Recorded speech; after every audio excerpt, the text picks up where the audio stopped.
Il veut accumuler les symboles.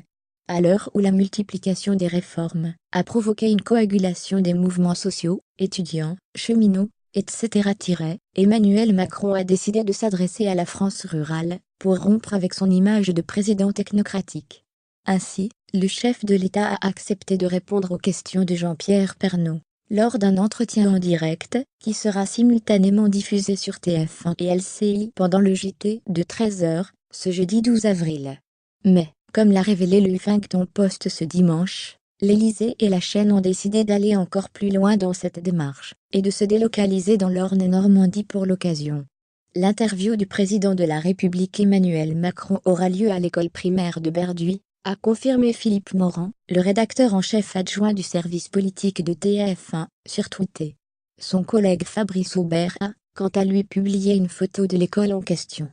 Interrogé par RTL, le directeur général adjoint du pôle information du groupe TF1, Thierry Tullier, a expliqué les raisons de ce choix.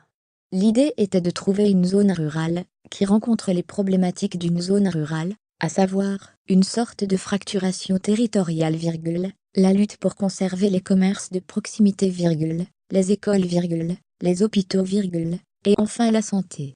Nous avons trouvé une commune qui nous paraissait cocher toutes ces cases. Berduy, commune de 1100 habitants, justifie-t-il.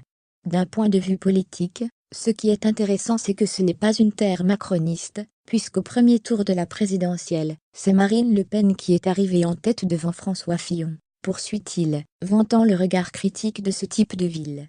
On connaît aujourd'hui le fond des reproches qui peuvent être faits au président, justifiés ou pas. Président des villes, président des riches, président un petit peu éloigné. Il sera parmi nous jeudi prochain, pour répondre à toutes les questions que se posent les Français. Guillemets.